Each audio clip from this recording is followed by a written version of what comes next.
tudo bem? Eu sou a Mariana Sgarioni, sou jornalista especializada em sustentabilidade e esse aqui é o Pod COP30, uma produção da FAAP em parceria com a Ideia Sustentável, que vai discutir os principais temas que serão tratados na COP30 neste ano, que acontece pela primeira vez no Brasil, em Belém do Pará. Serão 20 episódios com os mais renomados especialistas do Brasil falando sobre os temas que serão tratados em breve. Eu vou pedir para você, antes da gente começar, deixar a sua curtida aqui no nosso canal, se inscrever, para poder receber todas as notificações dos próximos episódios que vem por aí. Ao meu lado está o Ricardo Voltolini, também jornalista, fundador da Ideia Sustentável e professor da FAAP, além de ser um dos pioneiros da sustentabilidade no Brasil. Como vai, Ricardo? Tudo ótimo. Pronto aí para mais uma Vamos boa lá? conversa. A conversa de hoje vai ser muito bacana. Nós vamos discutir o que significa a adaptação às mudanças climáticas e por que essas adaptações são tão importantes. O nosso entrevistado é o Vitor Anecchini. O Vitor é internacionalista pela Unesp São Paulo. Atuou na Câmara de Comércio França-Brasil em cooperação internacional. Desde 2020, é membro do Centro Brasil pelo Clima e gerencia o time de advocacy que conduz a articulação política nacional por meio da mobilização dos governadores pelo clima e de outros níveis de governo. Seja muito bem-vindo, Vitor. Obrigado, pessoal. Valeu pelo convite, Ricardo. Um especial agradecimento a você. Estamos aqui, pronto para o bate-papo. Vamos falar de adaptação, né? Porque, bom, enfim... É evidente, né, Vitor? Isso a gente nem precisa falar, que as mudanças climáticas estão transformando o nosso mundo e a maneira como a gente vive. Isso, acho que só basta estar vivo para a gente perceber. Só que a gente vai ter que se adaptar a essas transformações, que estão acontecendo, inclusive, numa velocidade inacreditável, né? Eu queria que você pode começar falando um pouquinho com exemplos práticos de como isso já está acontecendo e como já está afetando a vida das pessoas? Bom, eu acho que você já partiu de uma premissa importante, que é considerar que os efeitos das mudanças climáticas estão aí. Né? Porque na concepção mais técnica, teórica de mudanças climáticas, a gente parte de dois entendimentos ou de duas linhas principais. Né? Uma que é a redução da emissão dos gases de efeito estufa, né, que promovem o aquecimento global, o aquecimento global, e a adaptação. Então, são duas temáticas centrais, né, quando a gente fala em mudanças climáticas. No caso da mitigação, é isso, qualquer tipo de ação, né, que é necessária para reduzir as emissões, e no caso da adaptação, é justamente entender que as mudanças estão aí, as coisas estão acontecendo, a gente está sofrendo com os efeitos e, portanto, a gente precisa se adaptar a esses efeitos. Então, basicamente, acho que esse é um pouco o conceito, né? E pensando do ponto de vista prático, a adaptação nos territórios, né? Porque é o que a gente fala, a adaptação ela acontece onde as pessoas vivem, onde elas estão. Né? Uhum. Então, acho que tem dois exemplos emblemáticos assim, mais recentes, que são, né, a catástrofe climática do estado do Rio Grande do Sul, né, que foram chuvas gigantescas, né, um volume de água que ninguém imaginava. Uhum. Mesmo as previsões ali, elas não extrapolaram a ponto de chegar na quantidade ali de milímetros, né, de chuva. E também, ano passado, as secas que a gente teve na região norte, e em decorrência disso também as queimadas, né? E tudo que aconteceu em função desses episódios. No caso das secas e das queimadas, a gente pode, por exemplo, imaginar, e aí eu acho que é importante, porque aqui eu trago dois exemplos emblemáticos e que refletem a realidade urbana e a realidade da floresta, né? De quem vive na floresta, os povos floresta. No caso da seca, o que a gente viu? Populações ribeirinhas que dependem dos rios para se locomover, sem a possibilidade de se locomover. Que as águas baixaram. As águas baixaram, os rios viraram um grande banco de terra, né? E que impossibilitaram as pessoas de acessarem serviços públicos da mais alta necessidade, né? Hospital, médicos, escola, né? E aí, assim, isso está afetando o direito fundamental das pessoas de ir e vir, por exemplo. Né? Então, como é que você garante, adapta um território desse para esse tipo de acontecimento que vai se tornar mais recorrente, mais frequente? Pois Né? é. Então, assim, você via os rios secos, as pessoas tinham que andar quilômetros, né, para chegar em algum outro lugar. E não é andar numa terra batida, não, é numa terra toda molhada, encharcada, as pessoas atolando, né? Imagina, quer dizer, acho que a gente nem consegue imaginar porque a gente não está inserido nessa realidade, né? A gente está aqui num grande centro urbano, numa cidade. E as pessoas acabam não indo. E o fato, aí uma criança não vai para a escola, porque sabe que o caminho está difícil, ela deixa de ir para a escola. Aí você tem uma baixa escolaridade. Aí, ou seja, é um efeito em cadeia, né? É um efeito em cadeia e não só não vão, como também não conseguem receber ajuda. Sim. Aí a ajuda Porque também não vem. a logística fica muito mais complexa. Sim. Até estavam uns números, acho que se a gente fala em números, acho que foi um pouco mais fácil de entender. O pessoal estava falando, né, que as cestas básicas que estavam sendo destinadas para as comunidades ribeirinhas, os povos originários, tradicionais que vivem na floresta, era em torno de R$ 200. Sendo que o envio era em torno de R$ 2.000. Ah, putz. Então, assim, Caramba. olha o custo, né?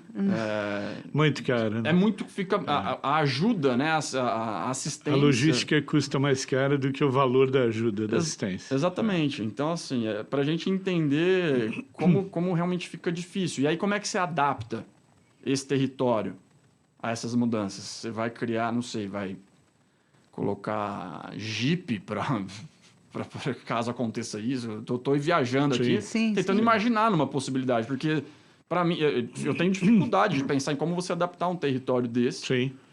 Para que você consiga garantir o mínimo. Vão exigir soluções de engenharia, né? Soluções de construção, soluções de transporte, soluções de logística, né? Uma infinidade de soluções complexas e que custam, né? Exato. E aí esse é o ponto, né? O custo da adaptação é muito alto. E para um país como é o Brasil, que é um país ainda de muita desigualdade, de renda média baixa, você já tem um custo social grande, né, para conseguir inserir as pessoas que ainda estão na base da pirâmide num estado de bem-estar social, digamos assim. E agora você vai ter um custo maior, porque esse custo social está potencializado pelos efeitos das mudanças climáticas. Claro. Né? Então, a adaptação ela tem um custo muito grande e, ao mesmo tempo, uma dificuldade de financiamento. Porque você ainda não sabe muito bem o que fazer para adaptar os territórios. Né? Você não sabe muito bem que tipo de infraestrutura vai ser necessária, quanto vai custar. Né? E aí, o financiamento ainda você parte de uma premissa em que tem que ter um componente de rentabilidade para quem está financiando. Sim, né? claro, Então, claro. Que é diferente do financiamento de mitigação. E a situação do Sul? Como é que é no Rio Grande do Sul? Como é que você tem acompanhado? Ali também, a partir do que ocorreu, o governo começou a se preocupar mais com um plano de adaptação. Sim. E, aliás, planos de adaptação começaram a ser mais discutidos nos governos de estados brasileiros, não é isso? Sim. O caso do Rio Grande do Sul, eu acho que é a realidade urbana, né? Que a gente estava falando no começo. Sim. E talvez aí fique mais fácil para a gente compreender, até porque aqui em São Paulo a gente não chegou a vivenciar uma situação dessa, mas todo ano a gente passa por enchentes, né? Pessoas que perdem casas, perdem as coisas, né? Tem dificuldade de se locomover. E aqui, no caso do Rio Grande do Sul, o que a gente poderia pensar, né, são em algumas soluções que já estão sendo refletidas e discutidas lá, é como você aumentar a capacidade de absorção de água, por exemplo. Né? Então, se fala-se em jardins filtrantes, né? Sim. Um conceito agora que surgiu, não que surgiu, né, mas que agora está mais em destaque por conta do que aconteceu lá, é o conceito de cidades esponjas, então que você cria uma infraestrutura que você aumenta a capacidade de absorção porque está muito impermeável, né? Está tudo impermeável. Impermeável, ela acumula e vai subindo, né? Aí vem os estragos. Exato. E, então, ali você tem um processo de reconstrução que precisa considerar esse novo componente, né? Esse novo cenário. E o Rio Grande do Sul é interessante, porque não interessante, né? Mas é interessante e triste ao mesmo tempo de você ver o que aconteceu, porque em 2023 houve um evento extremo lá já que afetou em torno de 100 municípios. Isso novembro, foi no segundo semestre de 2013, ali entre, acho que outubro e novembro. E o governo já ficou espantado. Ele falou, cara, já escalou num ponto em que a gente não imaginava que alguns municípios seriam atingidos. Uhum. Isso no final de 2023. E aí, ano passado, em maio de 2024, um pouco mais de um ano depois, você passa a 400 municípios. Quase 90% do estado, em termos de município, foi atingido. É muita coisa, é o estado inteiro. É um impacto absurdo. É brutal. Gigante, gigante. E tá todo mundo sofrendo com isso, né? E aí, quando a gente fala... a adaptação é um tema muito caro ao Brasil por conta desse aspecto socioeconômico que a gente tem, né? O que define o Brasil. Então, é um país ainda muito desigual, né? Renda baixa, renda média baixa, com um déficit de infraestrutura gigantesco. E quando acontece isso, destrói o que tem e o pouco que tem, Claro. Porque, inclusive, não tá pronto para lidar com esse tipo de situação. Uhum. E ali você vê que, assim, só para finalizar, e acho que um exemplo emblemático é que o próprio prefeito de Porto Alegre perdeu a casa. Pois é. Foi uma tragédia para todo mundo, inclusive para o principal mandatário da cidade. Isso é importante para lembrar que atinge a todos. Exato. Ninguém está livre, né? Agora, é interessante, a gente está aqui falando do que aconteceu no Rio Grande do Sul. Tem um estudo recente da Universidade de Cambridge que falou que 32 milhões de pessoas podem ter que sair das suas cidades ou países até 2050 por conta de questões relacionadas à água. Ou seja, ou por conta de muita água, ou pouca água.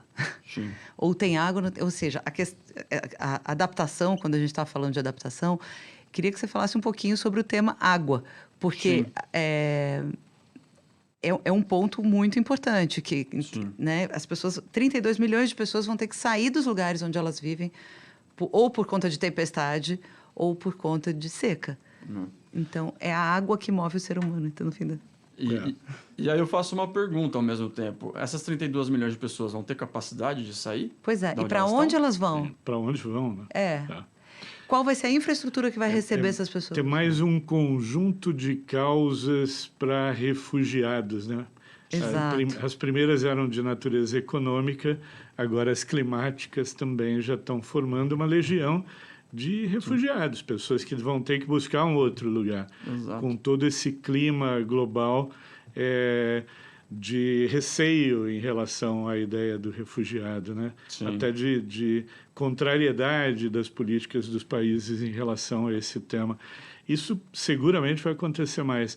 A gente já nota no Brasil uma migração, pessoas saindo de determinados lugares, como era nos anos 70 também, as pessoas saíam por causa da seca no Nordeste e vinham para os grandes centros. Exato. Agora, talvez as pessoas também saiam por causa das tempestades, das cheias, né? Sim.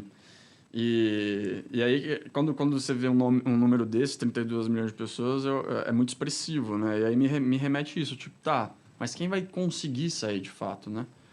Porque aí, voltando ao exemplo do Rio Grande do Sul, o prefeito, não necessariamente o prefeito atual, mas assim, a pessoa, a figura, né, prefeito institucionalmente falando, esse certamente consegue sair de lá.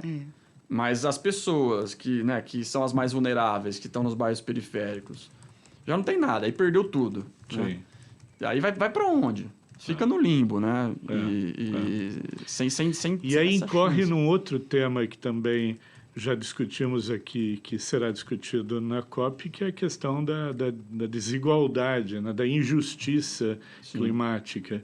Né? Então, acho que isso também é um tema que será bastante discutido, porque entendemos que as mudanças do clima afetam a todos, mas primeiro e principalmente os mais pobres. Né? Sobretudo no caso de adaptação, né, Vitor? Sim. Sem dúvida. E o ponto que a Mariana trouxe sobre recursos hídricos, acho que quando você olha para o tema de adaptação, tem muita coisa. Né? A gente falou aqui, dando esses exemplos, a gente falou de infraestrutura, né? A gente falou de logística, a gente falou de transporte, de acesso a serviços públicos e de acesso à água, inclusive, porque no caso dos ribeirinhos, das populações tradicionais, originárias, eles pegavam a água, eventualmente, do rio, ou usavam o rio para buscar e tudo mais.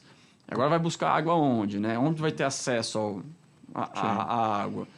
E essa realidade da seca, né? E aí você mencionou o Nordeste, que já tem um histórico, né? De seca e de crise hídrica. Sim. Talvez a gente tenha muito a aprender com os estados nordestinos, né? Sem dúvida. Porque eles já têm essa resiliência, essa capacidade, né? Inclusive de como conviver com isso.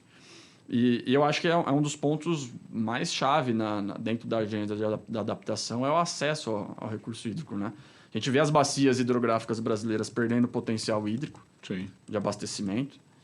Então, isso reflete não só o abastecimento, reflete também, por exemplo, geração de energia. Sem dúvida, né? Claro. Porque hoje as hidrelétricas brasileiras, por exemplo, elas são a fio d'água, elas não são mais baseadas em reservatório. Sim.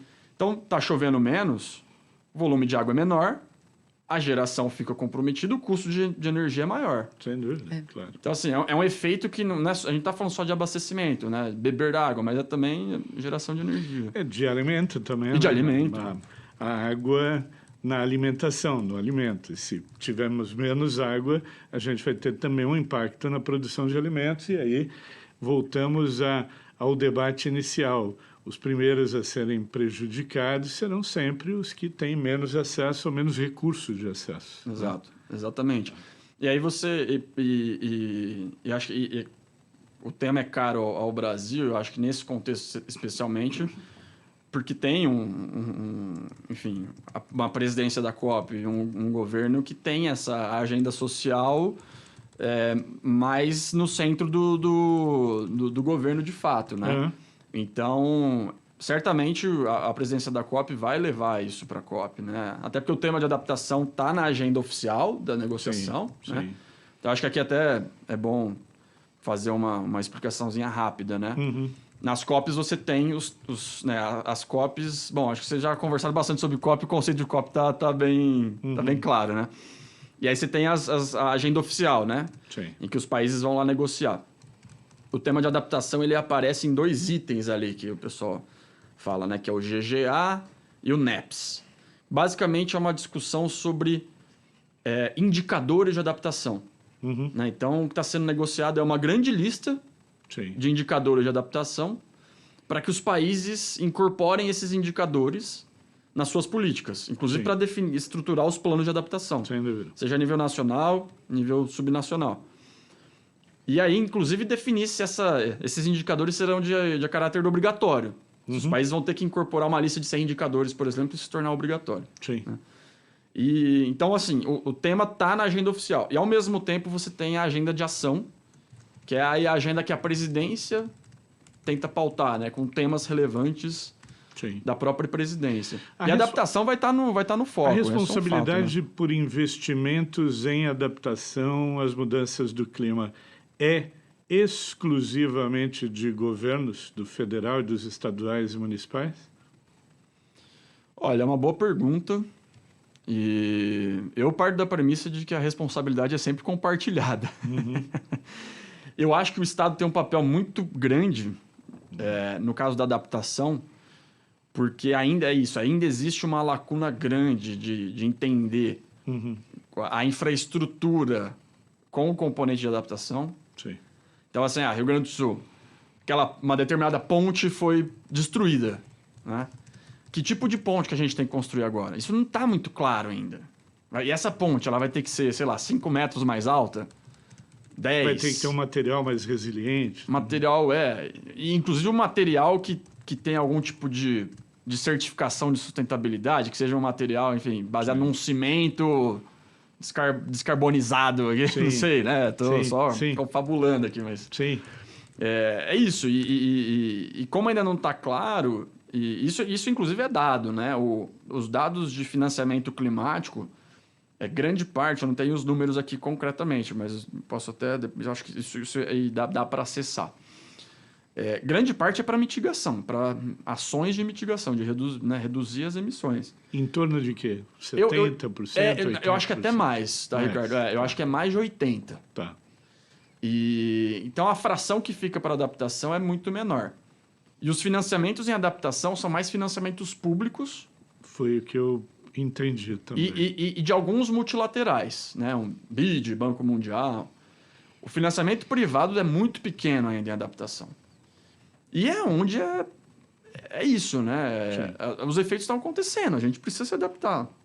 E a adaptação também passa por uma perspectiva de longo prazo, né? Sim. De você imaginar cenários... É isso, a ponte. Né? Qual que vai ser o volume de chuva ali, né, no Rio Grande do Sul? A gente vai poder ver uma situação que vai ter, sei lá, vai chover 1.000 milímetros num tempo, né? Que eu acho que o pico ali foi de 690, alguma coisa assim. Então é isso, é você pensar em investimento em cenários hipotéticos ainda. Então mas eu acredito que, assim, inicialmente, né, o vetor principal é público. O recurso tem que vir do Estado, aí seja, né, União, os estados. Os municípios a gente sabe que tem menor capacidade, né, de financiamento, que inclusive depende muito de recurso. Mas governos de Estado e governo federal terão que atuar juntos nessa demanda. Né? E diria mais, num contexto geopolítico mais complexo, de menos cooperação internacional como é agora, em que inclusive as grandes nações que teoricamente, na prática, deveriam financiar, né, os países em desenvolvimento, que são os que têm a menor contribuição para as mudanças climáticas. Para esse conjunto dessa obra catastrófica. Impacto de carbono, né? Não, é justamente essa, inclusive, essa é uma pergunta dos alunos da FAAP. Como é a articulação internacional para acelerar a adaptação às mudanças climáticas? Justamente eles querem saber como estão as nações e como é que é enfim... Essa discussão de financiamento, ela é meio que a discussão central, assim, dentro das negociações internacionais, né? Isso se arrasta já há anos. Então, desde de Estocolmo, Rio 92, isso sempre é discutido, né? De quem que é a responsabilidade disso? Quem que tá causando isso? Aí, né, o que se entendeu? A responsabilidade é de todo mundo. Ela é comum, né? É compartilhada, mas ela é diferenciada. Esse é um conceito, inclusive, que está no Acordo de Paris, que o Brasil lutou muito para que houvesse esse reconhecimento. O Brasil foi um dos líderes, né, para que incorporasse esse conceito. E eu acho que isso mostra, inclusive, o papel que o Brasil tem nas negociações internacionais de clima, né, que é, de fato, um ator muito relevante. Mas e aí? Beleza, né? A gente sabe aqui quem contribuiu mais, quem emitiu mais, mas o dinheiro está chegando, está sendo financiado? O que tudo indica, não. Não, não está sendo financiado. E, inclusive, o recurso que se imaginava, né, que deveria ser acordado no ano passado lá em Baku, não chegou, né? Que era da ordem de 1 trilhão até 2035, se eu não me engano, e ficou... 1,3 trilhão. 1,3, né? E ficou em 300 bi. Então, mas tá, e esses 300 bi vão chegar ou não vão chegar? E vão chegar para quê? E para quem? Estão sendo carimbados para que tipo de ação, né? Exato. Se a gente pensar em adaptação também, além do aspecto remediação, que é quando o problema já se instalou e já gerou um grande prejuízo, caso do Rio Grande do Sul, tem um outro aspecto que é o da prevenção. Como é que você vê, por exemplo, as novas tecnologias, inteligência artificial, ciência de dados, em que isso pode ajudar, considerando que a gente lida com fenômenos imprevisíveis, mas, enfim, como essas novas tecnologias podem ser úteis na prevenção? A gente vive já num contexto de tecnologia... A gente já está num contexto digital já há alguns anos e agora de inteligência artificial, né? Eu particularmente, a gente ainda não... No Centro Brasil no Clima, né, onde eu atuo, a gente ainda não tem esse olhar, né? E vendo o impacto que a tecnologia pode ter no aprimoramento de política pública, né? Mas, ao mesmo tempo, a gente acha que, parte da solução... Né, vai passar pela tecnologia, né? Inclusive, a própria... pensando no carbono que já está na atmosfera também, né? Muito se fala assim, vai chegar num ponto que a gente vai precisar de tecnologia que retira carbono, porque... E enterra o carbono. Exato, porque o que a gente já emitiu, já emitiu. E o que a gente já emitiu e o que está na atmosfera tem impacto.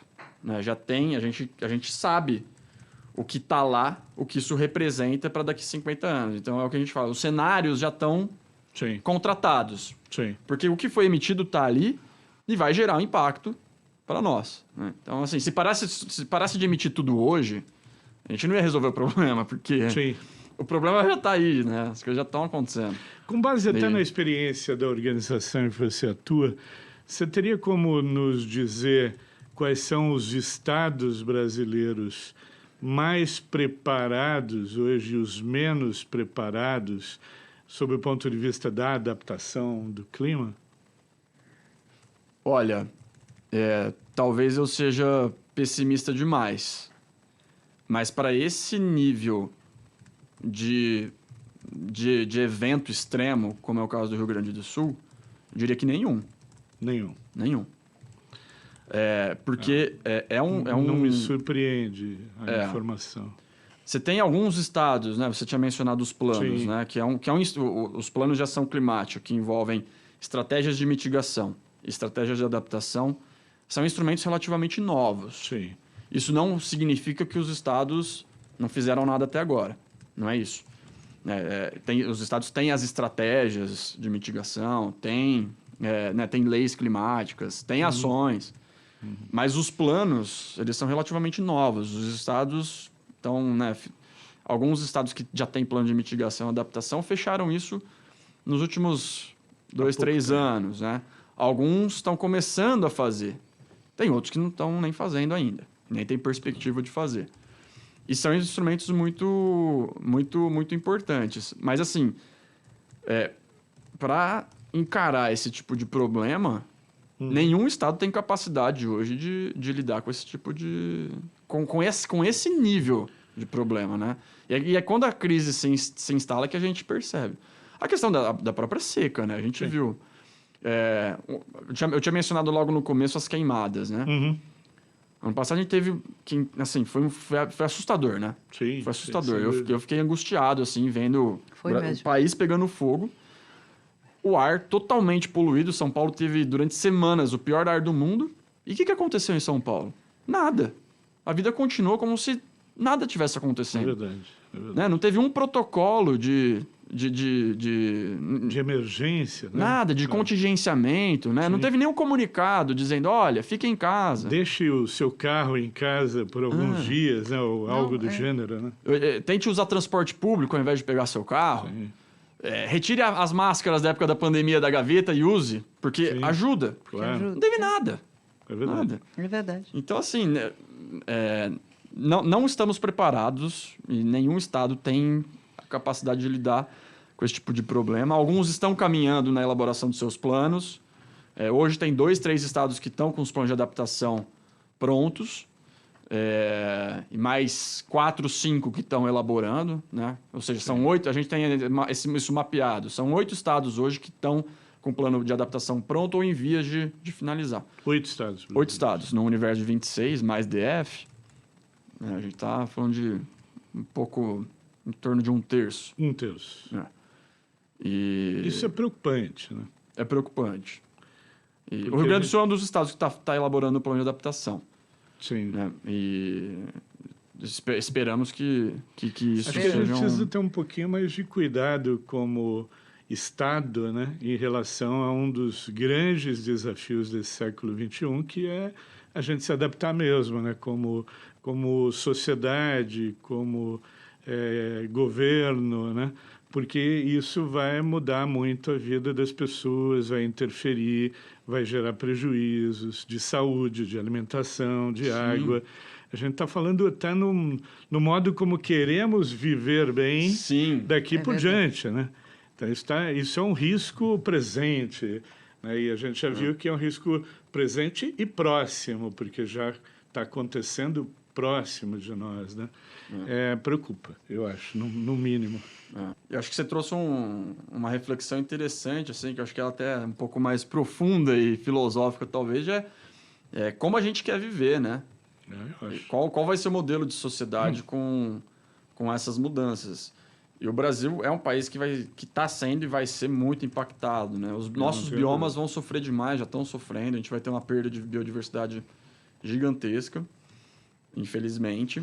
E eu tenho sempre uma dúvida, Vitor, de como o cidadão comum está percebendo esse tema e como ele está olhando pela perspectiva da magnitude dos impactos dessa questão. Eu acho que Pois é. ainda me parece que a informação não chegou por completo, as pessoas ainda demonstram uma certa indiferença, né? E é um assunto preocupante. Nós, melhor informados, podemos também cobrar melhor dos nossos governantes planos de ação, Sem planos de dúvida. contingência, mais prevenção. Esse me parece um tema que exige um olhar de prevenção. E é isso, e passa por política pública, né, Ricardo? Sem dúvida. Tem que pensar política Sempre pública passa. de Sem prevenção, moradia, né? Pô, quando você vai se construir um conjunto habitacional, algo do gênero, tem que pensar, pô, tá numa encosta, tá próximo de um rio, né? Porque se tudo isso for considerado, você está automaticamente prevenindo Claro. efeitos. Então, Sem dúvida. é um tipo de planejamento que você considera aspectos e que, de alguma forma, você está prevenindo os efeitos, né? É isso.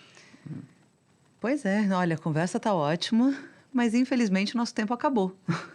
Quero agradecer a presença do Vitor e quero deixar aqui uma das reflexões que o Vitor fez aqui conosco, que é o seguinte: ainda existe uma lacuna que não está clara para o financiamento das adaptações climáticas. É preciso pensar em cenários, por enquanto, hipotéticos. Não estamos preparados, porém já sabemos perfeitamente o impacto que virá das emissões que já aconteceram. Nós precisamos pensar como nós queremos viver. É isso, gente. Muito obrigada. Espero vocês nos próximos episódios. Um abraço e até lá.